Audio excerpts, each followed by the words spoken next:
Hello, Realty Texas, and happy November. Can you believe that there's only 45 days left of 2023 and we will be in 2024? I am ecstatic about 2024. 2024 is going to be a transformational year for us as a profession, us as a company, and each one of you are going to see your businesses increase in 2024.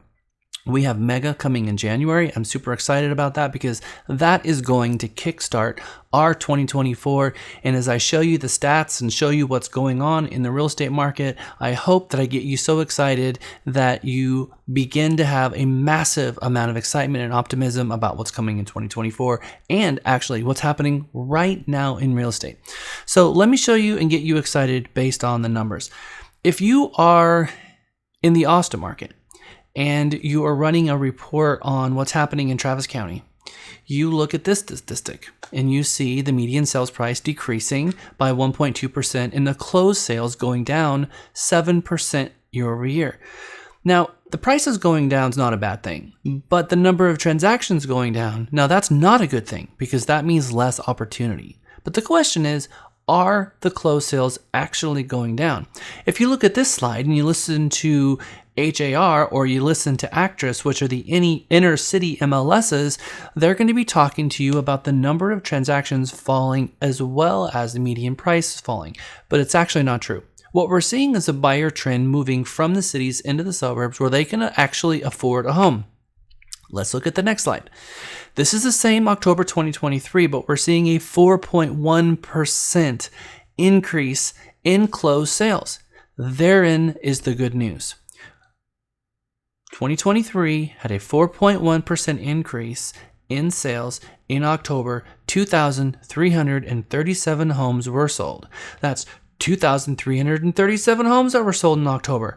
That's phenomenal. We're seeing the number of agents decrease. Not a bad thing. We're seeing the price come down a little bit. Not a bad thing. And we're seeing the number of transactions increase. That is a great thing. But we're also seeing the interest rates go down, which is a really good thing.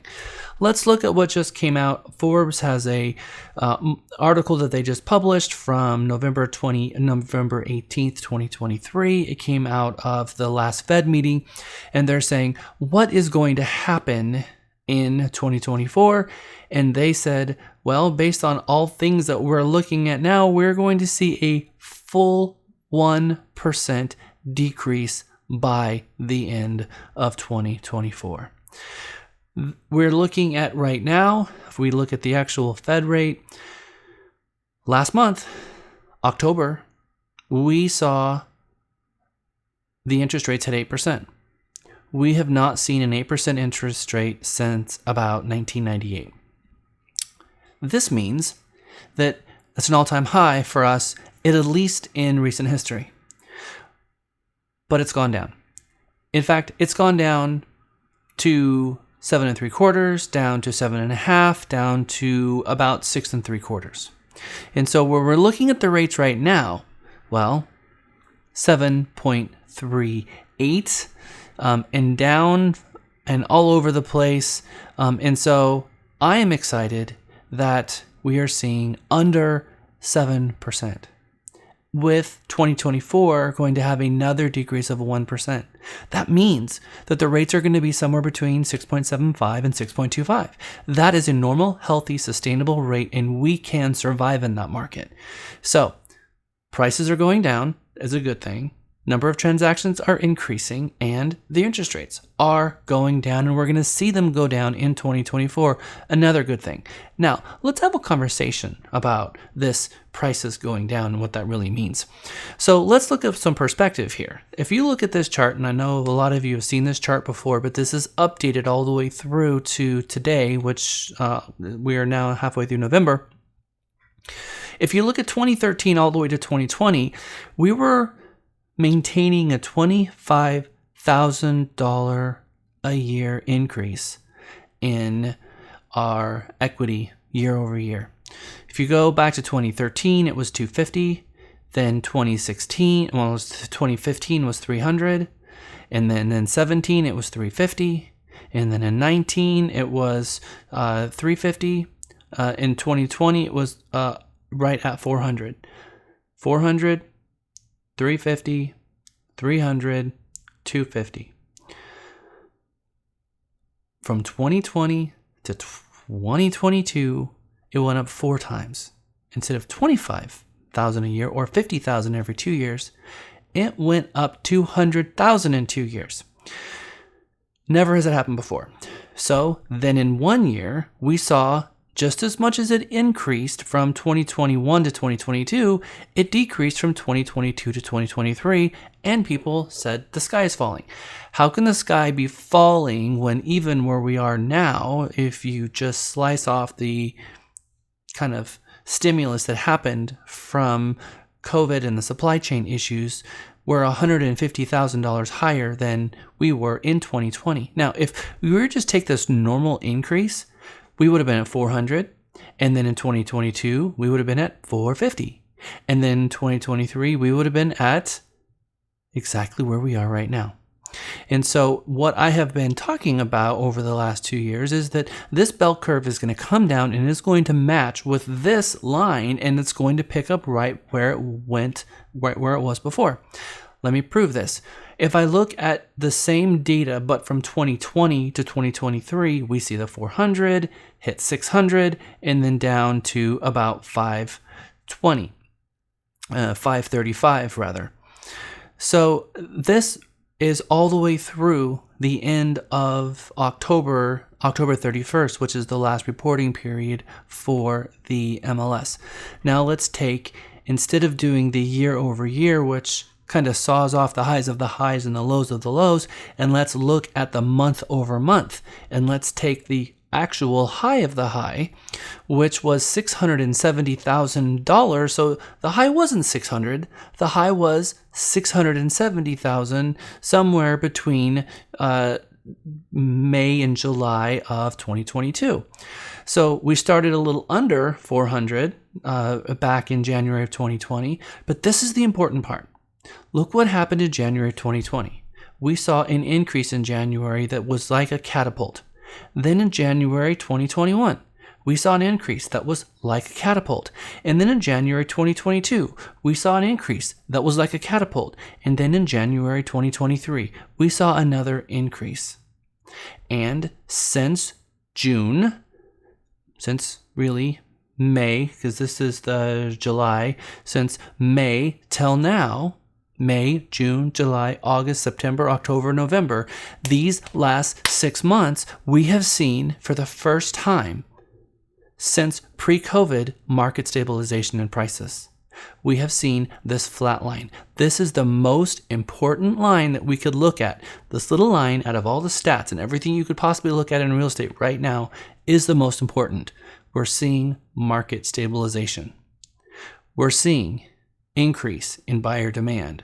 We're seeing decrease in the interest rates, with pundits talking about another decrease in 2024. And we're also seeing that October 2023, we have inventory. Sellers are listing their homes, and in October, we saw more homes sell in 2023 than we did in 2022. And that means that, you know, if you come out this pre-interest rate increase, we saw a gigantic amount of inventory hit the market, and it's inventory that we've needed. Now, we're supposed to have 6 months of inventory at any given time. 6 months of inventory. We are sitting with 3 months of inventory, so we are still looking at a buyer's market, and we're seeing the number of buyers that are wanting to participate in this market actually increase. So I am very excited about 2024. I'm very excited about Mega in January being a launching point. I'm very excited that we're seeing agents falling out of the business who had no business being in the business. They jumped in because they thought it was going to be easy and it's a part-time job and sell a couple of homes on the side, which is not what this profession is supposed to be. In fact, we have some lawsuits going on. We have the Moore lawsuit, and we have the Sitzer lawsuit, and we have the Nazowski lawsuit, and now one that was just filed against Texas Realtors, against the Austin Board of Realtors, against the San Antonio Board of Realtors, against Metrotex, Houston Association of Realtors, as well as some of the Keller Williams teams, including the Hale team, as well as a few other teams in Texas. What do I think the outcome of these lawsuits are really going to mean for real estate? The CEOs of the largest real estate firms all have come together and said, when we look at real estate for the last 20 years and we look at the next 20 years, Texas in 2050 is going to have markets like Dallas that's going to have more people living there than in New York City. Not New York City today, but in 2050, Dallas is going to have a higher population than New York City. We're going to see more and more people from Southern California, from the San Francisco Bay Area, from Seattle, Washington, from DC, and from New York gravitating towards where all the jobs are, which is here in Texas. With Samsung moving here, with Tesla moving here, with SpaceX moving here, with Facebook and now Twitter or X moving here and moving their jobs here and their data centers here. More homes being built, more opportunity for us as real estate agents. And the relationships that we have are with our clients. And our clients and those relationships go back sometimes decades. 97% of people use a real estate agent. You will always have those 3% that don't. They want to use some type of open door, or they want to use a for sale by owner method that they are going to try to figure out on themselves. And in fact, the number of people doing that today is less than those people who are do-it-yourselfers, especially the baby boomers in the 60s, 70s, and 80s. We're seeing more and more people using a real estate professional. I think that the outcome of this is going to be what people like myself have been arguing for 15 years, that representation agreements are important, they're essential, that we get hired as a professional, and part of us being hired is through a representation agreement, and that each of you need to spend at least 10 minutes going through your representation agreements with your clients, either the listing agreement or the buyer, and explaining compensation, explaining your role, go through the information about brokerage services, and make it clear that that agreement is hiring you to represent them, and that how commission is structured, so that they walk away having a clear understanding of commissions, how much compensation is going to be, who's getting what, and where their money's going. It's fair, it's transparent, it's our company policy since the very beginning. And it's because the agents out there have year over year, decade over decade jumped in the business, terrified that if they had a conversation regarding compensation that their buyer was going to flee, to tell them that you don't pay a commission, it's free. Or just have no conversation regarding compensation at all. Or not having any representation agreements signed at all. Or getting representation agreements signed at the closing table, or never at all. And not having a representation agreement means that you never got hired. It meant that you never were due a commission, and that you owed all of your fiduciary duties, confidentiality, to the seller, not your buyer. So that is the outcome of these lawsuits. There's going to be more conversation. I think that we're going to actually have a different conversation with our buyers. We're seeing HUD and VA having conversations with the National Association of Realtors, as well as the Lenders Association and HUD and VA, about taking the commissions and putting them in the loan and allowing for, instead of a 3.5% stuff into the loan, an actual 6.5% stuff into the loan, and be able to amortize and put into the loan the commission. And you're going to start seeing those things begin to happen. Buyer representation is important. What we do is important, as long as we are putting our clients first and we are illuminating the path ahead, and that we're doing everything we can to help our clients get to the closing table on time, trouble-free, and reduce their risk as much as possible. So as you know, I am at the Austin Board of Realtors today, taking my Legal 1 and my Legal 2 recertification course, which is why I wasn't able to be here with you all. But again, I just want to talk to you, and hopefully some of this gave you a little bit of inspiration, gave you something to look forward to. There's a lot going on in the world, but it all depends on what you allow yourself to focus your attention on.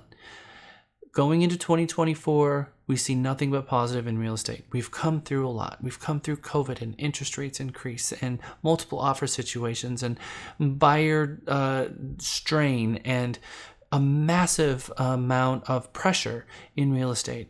But on top of all of the good things that we have coming on right now, we're also seeing a decrease in our property taxes. With the increase of the homestead exemption up to $100,000, with them buying down the tax rate for schools, all of this has created a perfect storm. And of course, again, is all happening in January, which we see that another catalyst. So over these holiday season right now, I can tell you that we've had more leads coming in the last 30 days than we've seen in quite some time. We're converting more of them to buyers than we have probably ever. Amanda Wallace, I believe, has converted 3 of our tenant leads into buyers in just the last 2 weeks. We're getting a ton of leads coming through our leads program. Buyers are calling and going under contract, and just about all of our agents who are coming into the agency right now is busy. So we're seeing the demand pick up. We're seeing the buyers getting back into the market, and this busyness that we're going to feel all the way through the holidays, thank goodness, and then January. So please, if you've not yet already gone to the calendar for Mega in January, go ahead and sign up so that you can, in January, jump into our boot camp so you can focus on income producing tasks so that you can use that as a catalyst to catapult your business and your production starting in January all the way through the end of 2024. So again, 45 days left of this year, and that is all. So carpe diem.